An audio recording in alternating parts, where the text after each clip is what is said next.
talked to you. We had a little discussion before we came into the room, and this woman is very knowledgeable and has very strong opinions about American democracy, and we may touch on that. But I wanted to start with,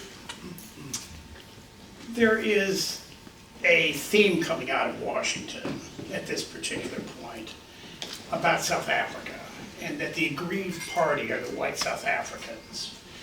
And that has been decried by, and they have been immigrated and welcomed into this country. And it's quite a distortion of the reality of South Africa. And I wonder if you would address, when you heard the way in which it was fashioned from the White House, the Afrikaner being the aggrieved party, what did you think? What did you think of the process and the immigration and the rights that were given to the minority in South Africa? Thank you, Paul. The first, I think, issue we need to look at is the mythology of different races. That's what brought them here. When we look back in history, we will realize that the invention of the notion of different races was created by Europeans to justify colonial conquest and dispossession of people who didn't look like them. We know from science, and I'm in a very esteemed scientific institution, there's no basis on which you could argue that we have been created as different races with differences. It's completely non-scientific. But it was effectively used for centuries to designate certain people as being of an inferior race and others as superior.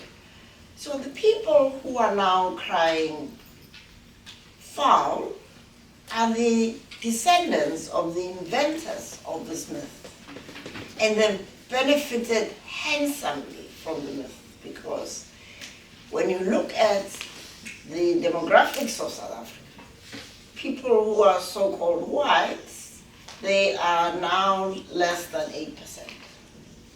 And yet 70% of privately owned land is in the hands of that. 70%. 70%. And the majority of those who own that land are Afrikaners. Second, 70% of the Johannesburg Stock Exchange, which is where it makes money, is in the hands of, again, that same less than 8% of the population. And again, the majority of those owners are Afrikaners. So when they plead being victims of post-1994 South Africa, what they're actually saying is we are used to being in charge, we are used to calling the shots, and what better place to go to than your beautiful country at this stage with someone who enjoys the same. I shall leave it. You know, you have said that when you came here last July, you said that you were shocked by the silence of academia. What does that mean? What did you see unfolding, and what shocked you about what you saw in academia? Having been born and bred in a very repressive country, and having been a young student activist, and observed academics, they were a minority, but they were there with a very strong voice, fighting for academic freedom, particularly in the university where I ended up ultimately as its president or vice chancellor. So the silence of American academia in the light of what the Trump administration was doing and proposing to do more of in the academic institutions, violating the very basics of academic freedom.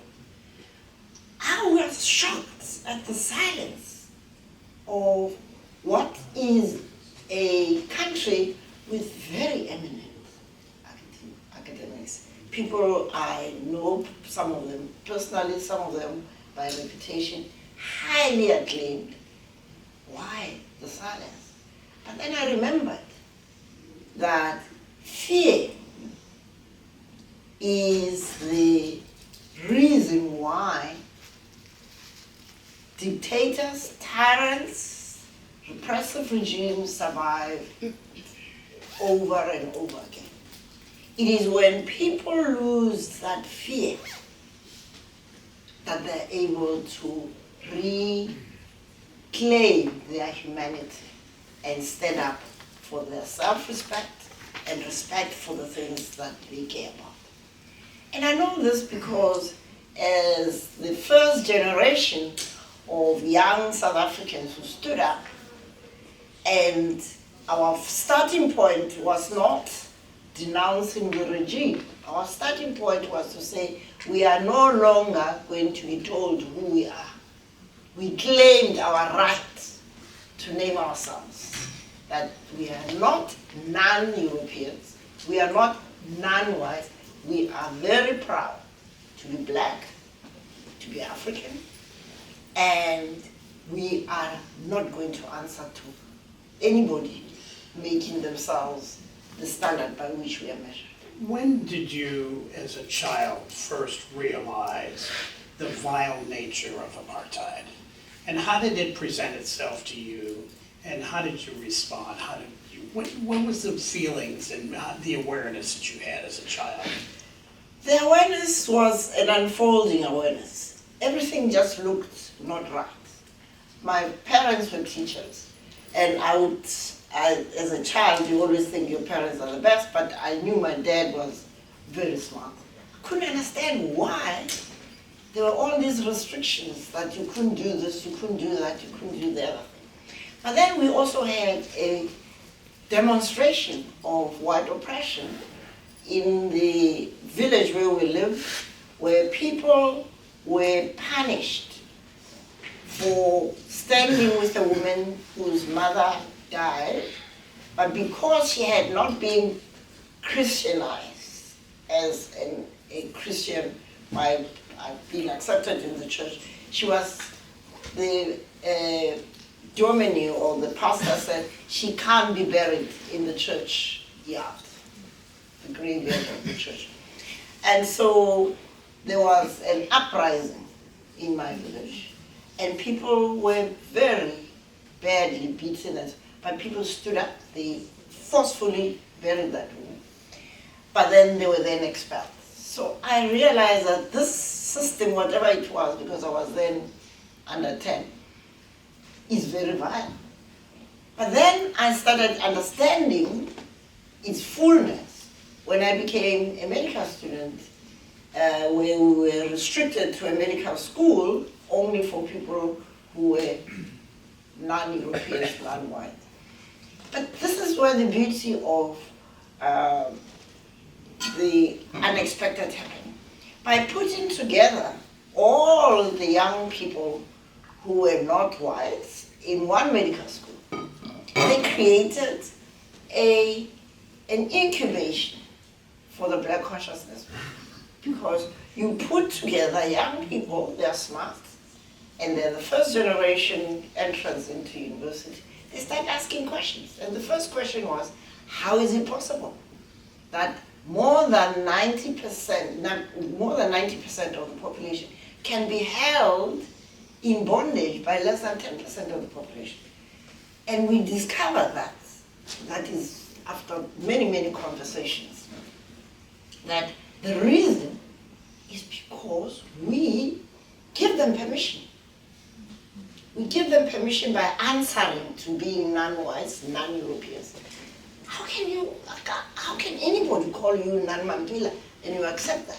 So when we realized that, we lost all respect for the system, and we decided we are going to die fighting against the system, whatever the cost. We lost our fear.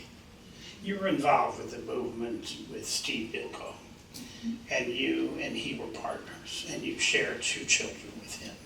Talk about Steve, because many people may have completely forgotten who he is, what's his legacy, and how did you build a movement with him that became sustained in South Africa? The movement was built by what I've just been saying. A group of young people, we were no more than 15 of us, asking fundamental questions of their society. Because oppression and repression and dominant systems continue because they're not questioned. That they normalize the abnormal. And we punch at that so-called normality. And Steve's gift was he was an extremely brilliant young man and had been forced by his mom to come to medical school. He wanted to be a lawyer. So he was not really interested in his medical studies. So when these questions arose, that was really what excited him. And so he ended up being the inspirational leader. And the minute we made this connection, we first of all changed the name of our medical school from being the non-white section of the University of Natal to the black section of the University of Natal. And then he undertook and successfully did so, traveling from campus to campus where there were black students and mobilizing. And in the end, we had the same university that had been calling us non-whites, now having changed to black, funding that conference because they thought that we were buying into the apartheid divide and conquer business. And so the Black Consciousness movement succeeded in mobilizing people because it focused first and foremost in self-liberation. Once your spirit is free, no one can silence you.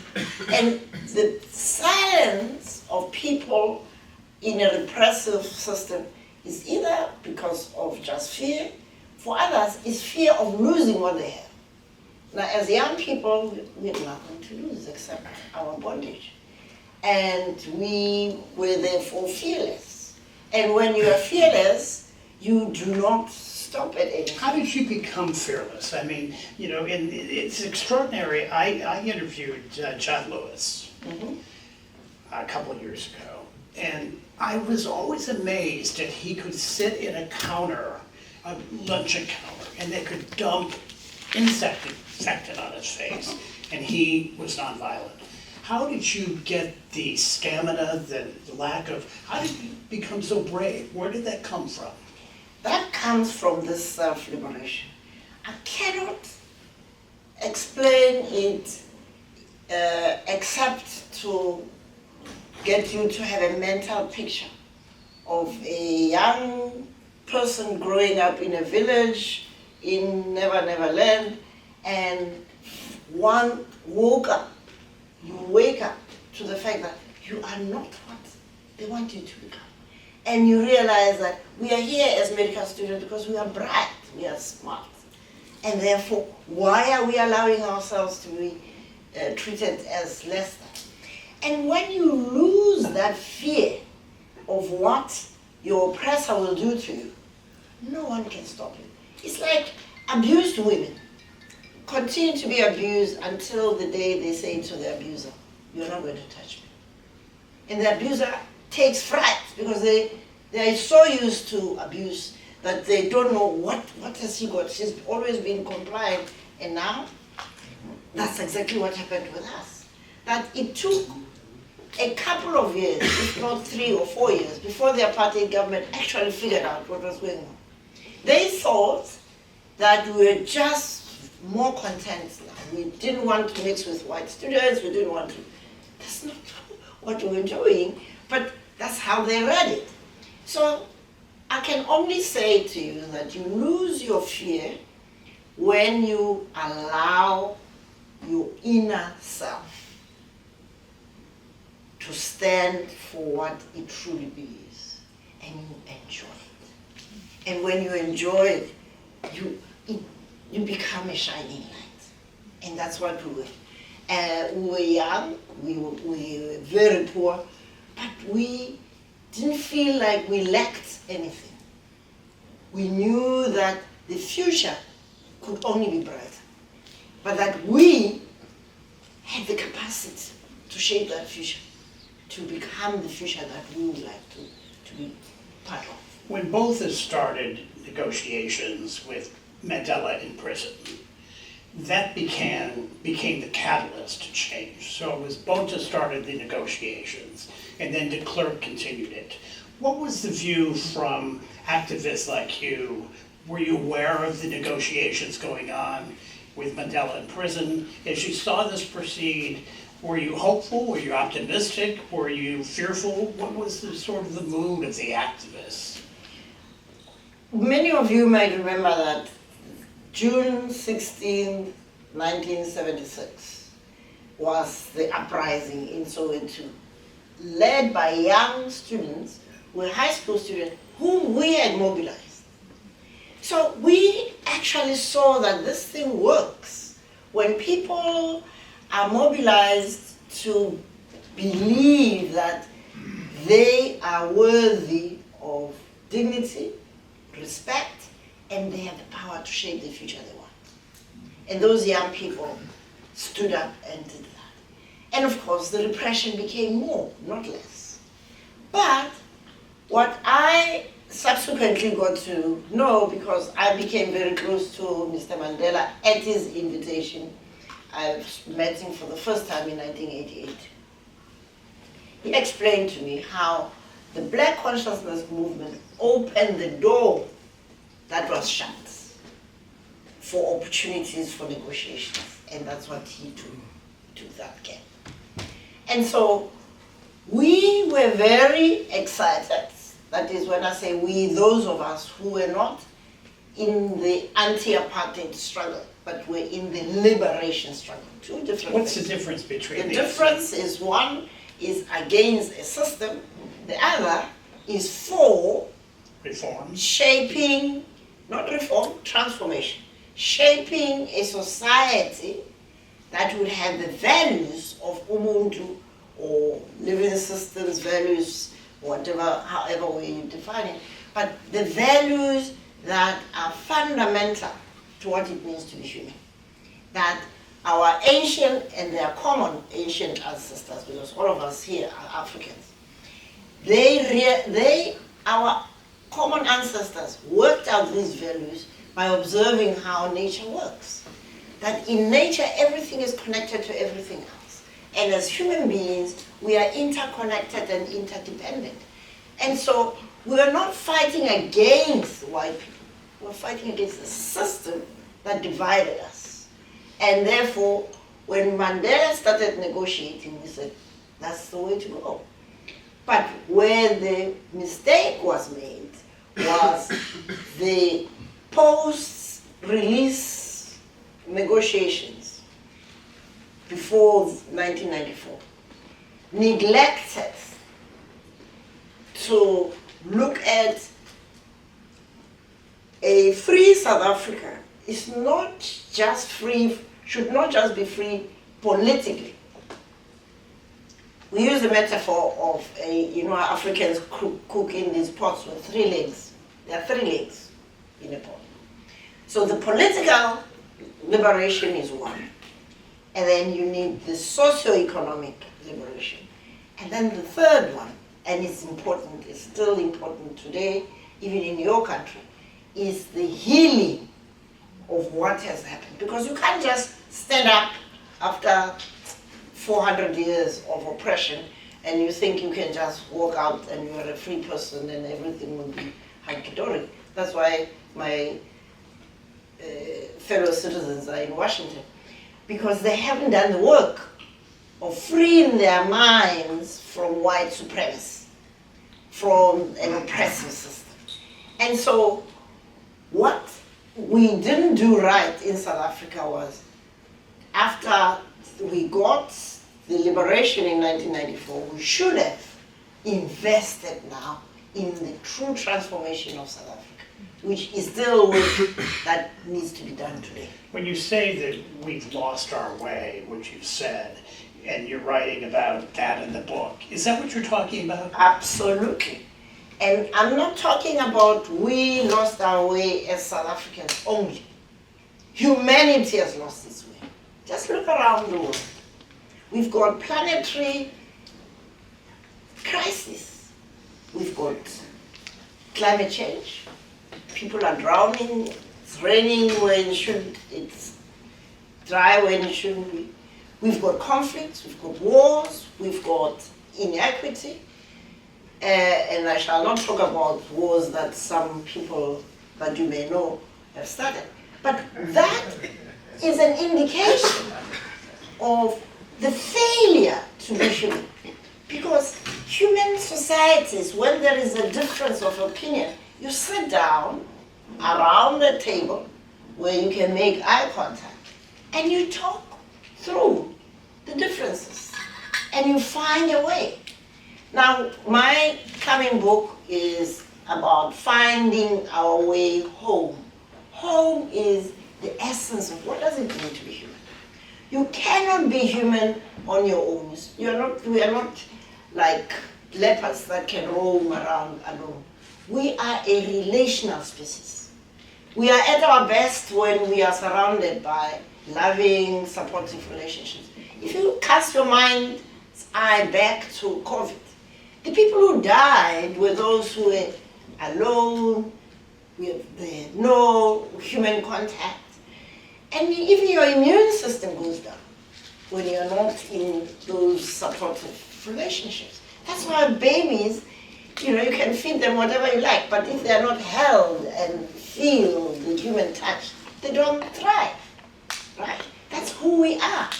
So my book is an invitation, not just to South Africans, but they need it better. The world? It's to the world, to find its way back home.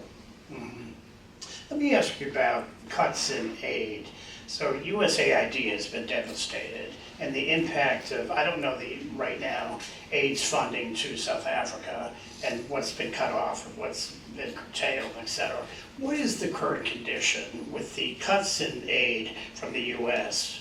What is the condition of foreign aid, AIDS, etc.? How devastating is it right now in South Africa to the health system? It is devastating, but South Africa actually, I think for me this is an opportunity, because South Africa is not a poor country. South Africa has the resources to do whatever it needs to do, but because we made a hash of our transition to democracy, we are misallocating resources. We've got people who have not been self-liberated, who are now stealing from government. I mean, you've got to be either mad or retarded to steal money allocated for state purposes which benefit the least amongst the citizens. And so that for me is an example of what happens when you don't attend to this issue of healing. That the people who are stealing from themselves and from the future are people who are not yet self-liberated. And I believe that in terms of US aid and the cuts, what your government under the esteemed president has done is again an indicator of someone who's not self-liberated, who is a bully boy, and all he wants is to hurt other people. And it was a way of saying, well, because at that time he was advised by Elon Musk, who is unfortunately one of our products.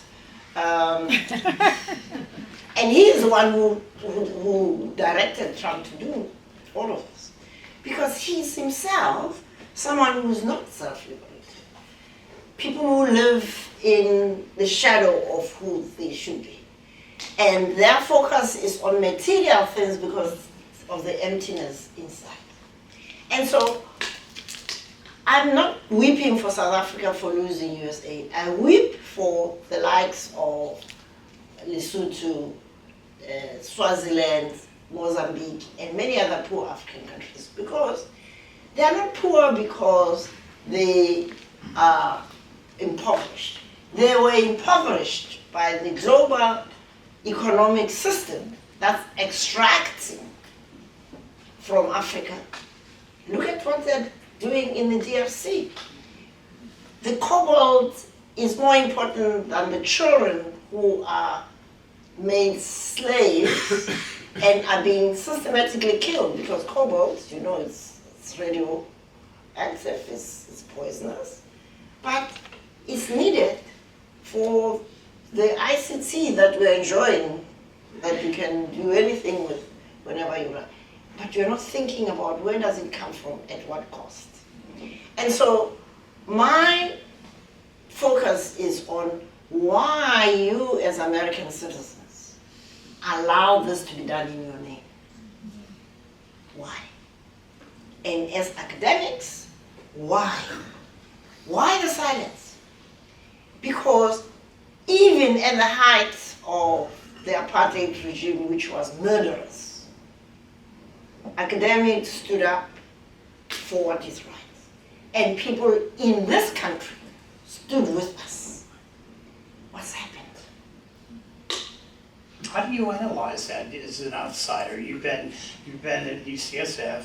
When you read, you know the news. You know what's your sort of reason? What do you think is happening in America as an outsider, as someone from South Africa who came out of the anti-apartheid movement, who, as you said, no one sat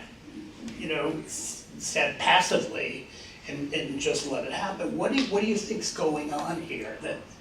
What's going on, I think, is the manifestation of how corrosive the global socio-economic and political system has become.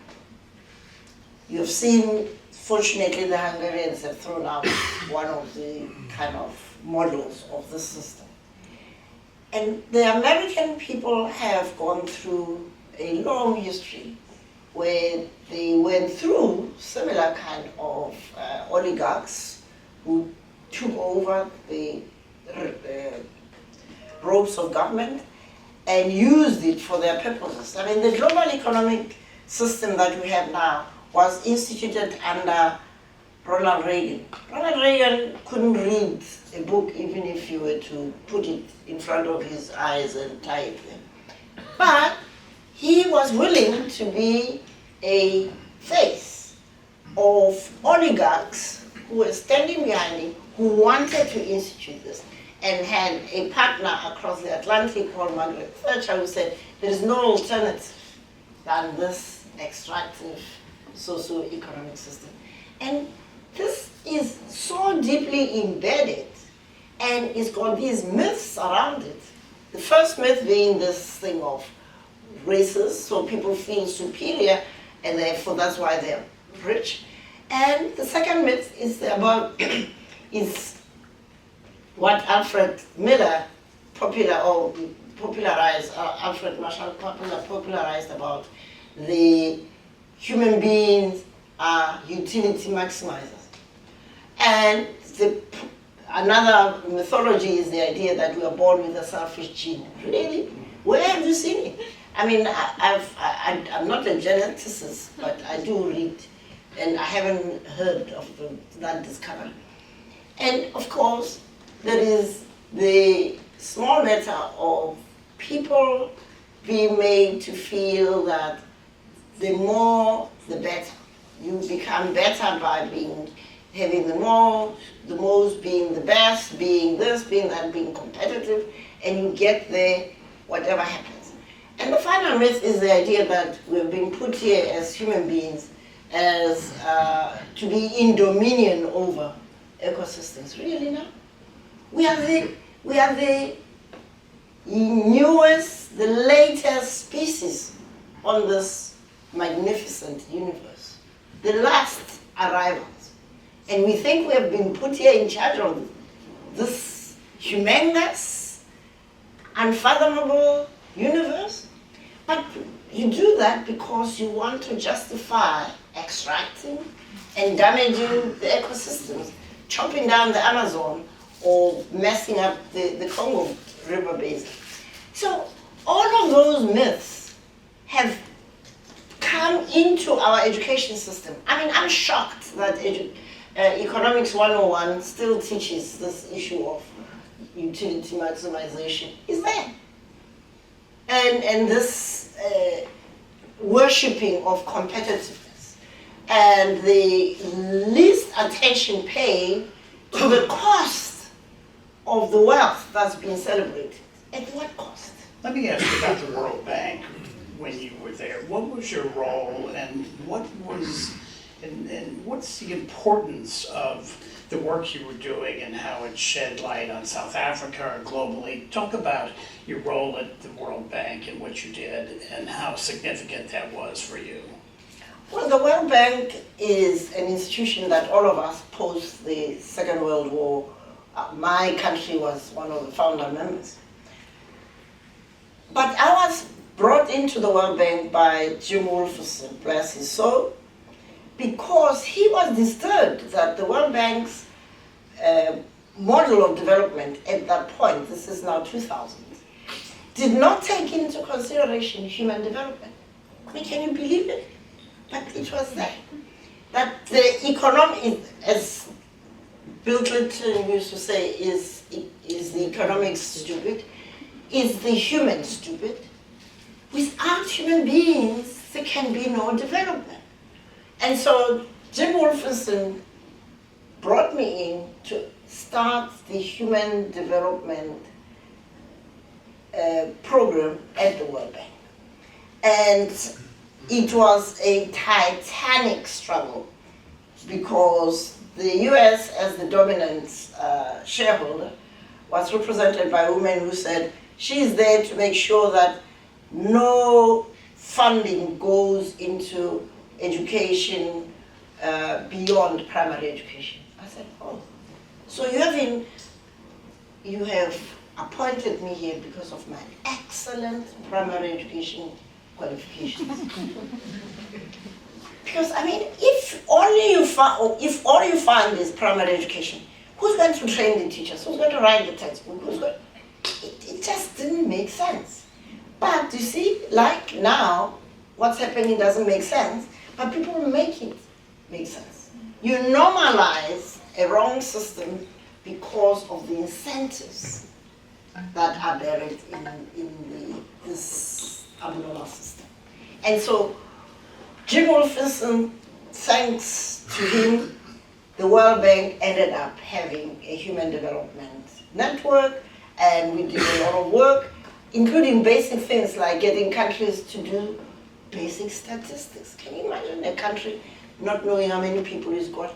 But it was very good for the World Bank economists not to have countries like Mozambique or Senegal having statisticians, because that meant they can go and spend a whole 3 years doing the census of Senegal at enormous comfort and enormous. You've seen battles, you've seen South Africa, you've been an activist. You can tell that this woman is an activist at heart, and every bone in her body, activism comes out. When you look at the future, what most concerns you globally in South Africa, and what are you most concerned about, and what are you optimistic about? I'm concerned that the young people don't recognize the power they have. Because I've walked that journey. And I didn't walk it from a kind of comfort of a middle class background, from absolute dirt poverty. Young people are the majority population, particularly in my country, in my continent, and in most of the world, in Asia, everywhere you go. But young people don't recognize the power they have. Why? And that's one of the points I make very strongly. The education system we have today is not fit for purpose for the 21st century. It's an education system that was designed for the Industrial Revolution. It is an education system that has then patched onto that all these myths that I'm talking about. Even my own country, stupidly, post-1994, they retained the so-called population register. Can you believe it? That you have to say, Mamphela Ramphele, oh, are you black? Are you really now? But that's the education system that we have. And so my hope lies in the generations of my children and their younger brothers and sisters and their children. And I've seen it happening. It is happening in Botswana. We've got the under 50s government. We're having young people in Kenya standing up. And we are going to see increasingly young people standing up. But they must do it in a hurry, because these myths are like pillars of concrete that make it, the longer they stay, the more difficult it is. Let me ask you one more question, then we'll take questions from the audience. AI is at the nascent stage, beginning stage throughout the world. Are you fearful of it? Do you welcome it? Are you concerned about it? Its impact on global health, its impact on nations, its impact on young people, jobs, etc., the economy, the global economy. What are your thoughts about this as it moves forward, AI? AI is like any technology. It's got its uses, and how we design and use it is critically important. And so, as a member of the Club of Rome, I'm still very active there. And I don't live in Rome. The Club of Rome takes its name from the founder, who was an Italian guy who lived in Rome, and it was started out of a cigar club. But then he turned it into a global think tank. We are looking at this whole issue of AI, because the worrying parts of AI is how it is making everything like ketchup. It's a way of spreading a monoculture, which is very American, and it's very damaging, and of course it's addictive.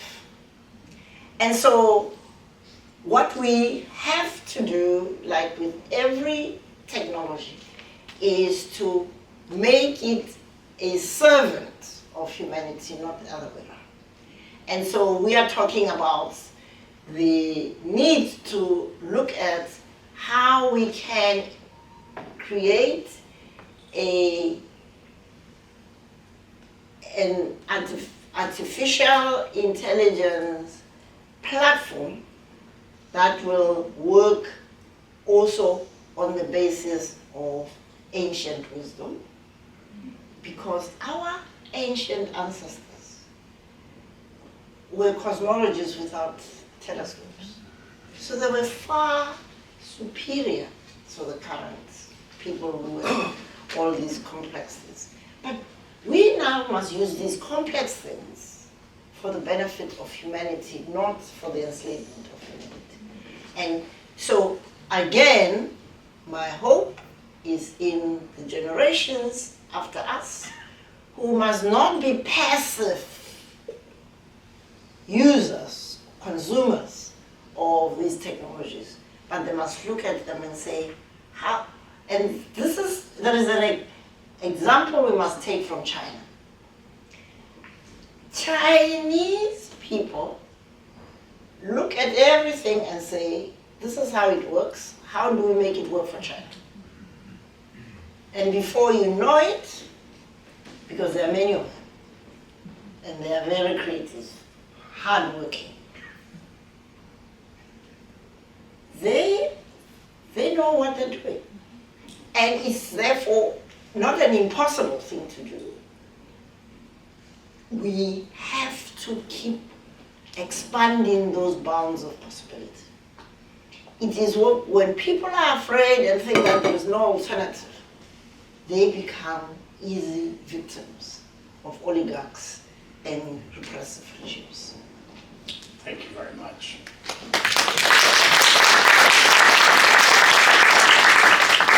I think there's a microphone that's going around for people who want to ask questions. Also the other one. Stop. And you have to turn off yours. No, not yours.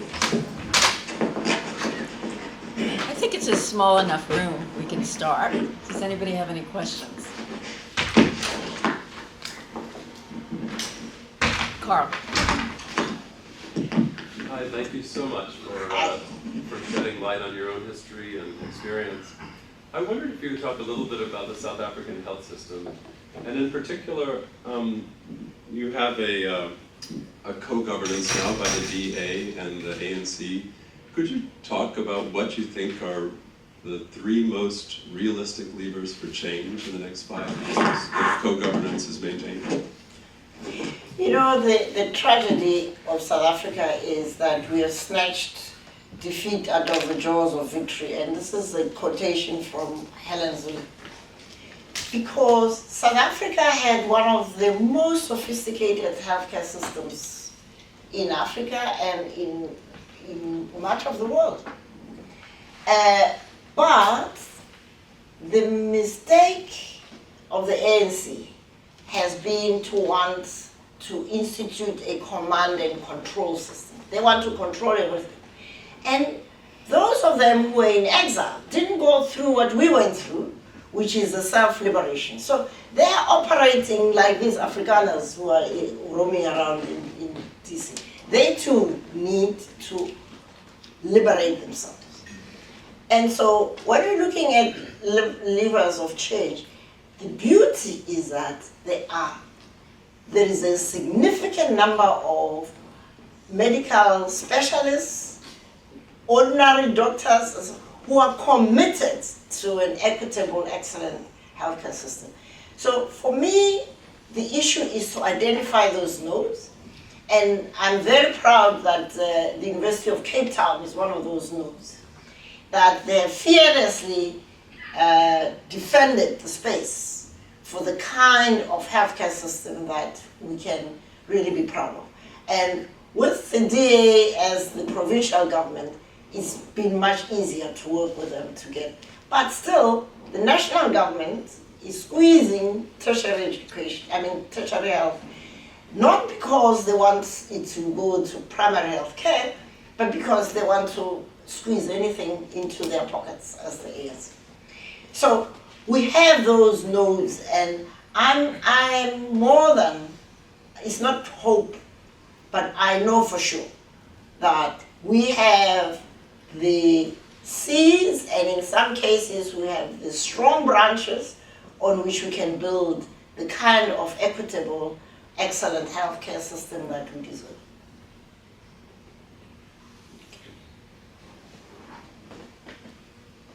Yes, ma'am. I have a question. So I had the privilege of living in South Africa during the Truth and Reconciliation trials or discussions, and I'm curious as to how effective you think they were, and in what situations currently do you think they can be used? Well, the Truth and Reconciliation Commission was a bridge between the horrors of apartheid and the promise of the future. But it was also a tool demanded by the apartheid military complex and security complex, because they said that we have been made to do things and we need to have a place where we can legitimately tell the truth and get amnesty. Okay? So they are the ones, the apartheid securocrats benefited the most of all people from the TRC. The weakness of the TRC came from its focus on individuals who were functionaries of a system that was evil. So there was no discussion of the root causes of the evil. And so people came and, that is now the secular class, made their confessions and went back to the luxuries that they had accumulated over the years. And so the people the majority of people in South Africa did not benefit from the TRC. And the worst offender of that process is Thabo Mbeki, the successor of Mandela. First of all, he didn't like the TRC because it refused to give the ANC functionaries from exile a blanket, what they said, no, we take collective responsibility. The court, they put a lot of pressure on Tutu and he agreed, but the court threw it out. There is no provision in the TRC Act for collective accountability. It has to be individual. But there were recommendations out of the TRC that could have gone a long way to start that healing process. Thabo Mbeki just, there were private people, companies that donated money for the work. It was about 6 billion or something. He just backed it, couldn't be bothered. And now, the children of the so-called Craddock 4, plus other families, there are 25 families, whose breadwinners and family members were killed by the apartheid machinery, that were, according to the TRC, the people who committed those acts who didn't get amnesty should have been prosecuted. But Thabo Mbeki fired those prosecutors who tried to push it. And now, the children of those families whose relatives were killed mercilessly and were not the people who should have been prosecuted were not prosecuted, and they are dead now. They have taken the South African government to court, and Thabo Mbeki is the absolute #1 offender, and he is trying all manner of ways to deny that he ever stopped prosecuting. But the evidence is there. So, unfortunately, the TRC was a mechanism that was supposed to be an enabler, but it was disabled by the ANC government that didn't actually want to see accountability, because they came back into the country with huge horrors that they'd left there. And they're still now doing the horrors in the country. We've got police, key police men and women who are working with syndicates to corrupt and steal money from the state. And those who blow the whistle are killed. So, back to square one. It's grim. Joel. Thank you so much. It's useful to go back to AIDS and the drugs for a quick example. 25 years ago, there began to be funding for antiretroviral drugs, which now keeps thousands or perhaps tens of thousands of people alive in Africa. But 25 years later, Africa is no better able to keep them alive than it was 25 years ago. What's your sense of the path out of that? The path to an Africa that can develop and produce and distribute the pharmaceuticals that will take the place of what was being externally funded. And the AI version of that question is, what's the path to an AI that is trained not on US and European data, but on African data in African languages? Thank you. Well, the second part of your question is the easier one, is the one that we are working on. Right? The issue of AIDS and HIV is not just the treatment, it's the system. And the fact that people still have lifestyles that make HIV the runaway fire that it has remained in South Africa is one of the symptoms of people suffering from intergenerational trauma. Because it's self-sabotage. To know, you know that this, if you do X, Y will happen. But if you live in an environment where your dignity is not affirmed, you lose all hope, you feel worthless, you then get involved in these self-sabotage activities like unprotected sex and all of that, which end up being the runaway fire. I mean, my country has got shameless leaders who proudly say, we've got the largest HIV/AIDS treatment program in the world. Why? How did you get there? So I believe it's not a question of Africa in the broader sense. Africa must rid itself of the kind of leaders who are pulling the continent down. And you were talking about this government of national unity. It's amazing, actually, what's happening. Because correctional services, or you call it, I don't know what you call it here. Prisons, yeah. We had a horrible prison service, totally out of control. Because one thing the ANC doesn't have is management. Because they've never managed a foul run, okay? You are in exile, you don't do that. But then you come back, you don't learn how to manage. You only have populist elections of leaders. When we were in China in October, the Chinese said to us in our face, what's wrong with Africa is that you elect leaders.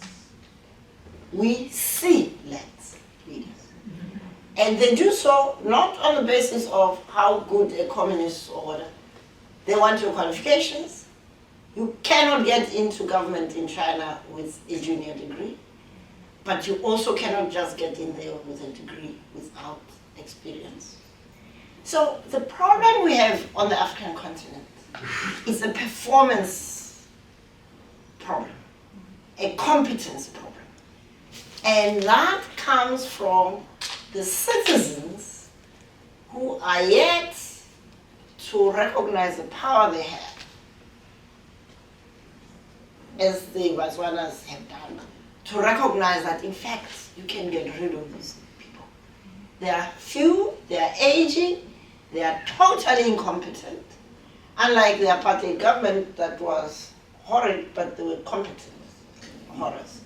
These ones are bungling bees. So my message to young people is, it's in your hands. You have the power, whether you are from Africa or from Asia or from wherever. Your numbers, the numbers are on your side. You are the most educated generation. You are the most well-connected generation. We mobilize using third-class tickets on a train. You guys can sit here and mobilize 500,000 people in no time. So I believe the world we live in is what it is because you and I, as the citizens of this world, allow it to happen. Because we are too comfortable where we're sitting, we don't want to upset the apple carts. And so we tolerate what we shouldn't be tolerating. And by doing that, we perpetuate oligarchs and tyrants. The beauty of it is that tyrants have their limits. And they know that. I don't know why there's no sound. Yeah. So I'm a very hopeful person. I'm not leaving here feeling that